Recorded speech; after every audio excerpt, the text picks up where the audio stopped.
obviously this saw takes away a piece of material, right? What you cut isn't exact. So whatever your measurements are, you want to cut on the one side of the line of where your measurements are to check where you're going to be cutting, right? To make sure that your blade is accurate. When it's not operational, right? Take your blade down and see where it's going to fall. You can move it in, right? You can see where it's going to cut.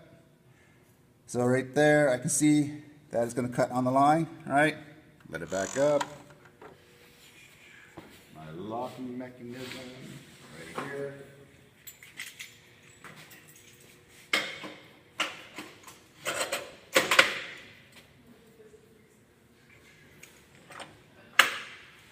There is slip grips for most of this stuff.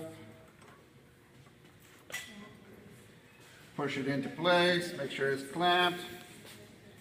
Double check again.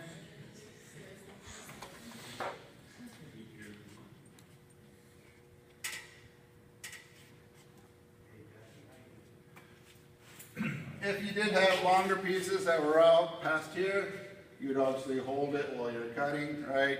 A shorter piece. Now, this blade is, when it does cut, the way that it cuts this way, right? So when it goes down, it does have a natural tendency to pull itself into the wood. When you are cutting, right, it should be a full fluid motion of bring the blade down, like have the blade running, bring it down, put it in, take it back up, let go, have the blade slow down, come to a complete stop before you start putting your hands underneath the blade for whatever reason. Something may or may not happen, right?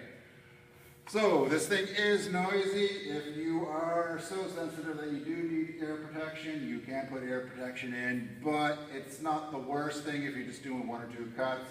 I wouldn't recommend ear protection because also then you can't hear what's going around you. Before you start cutting, check around you, make sure everything's all clear and good. And cutting process, right, as I said, to start it is this button here.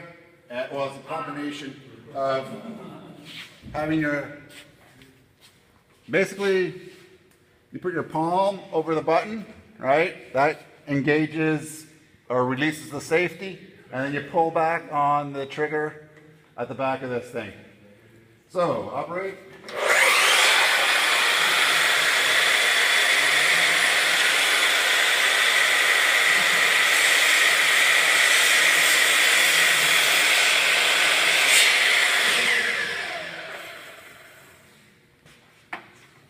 There.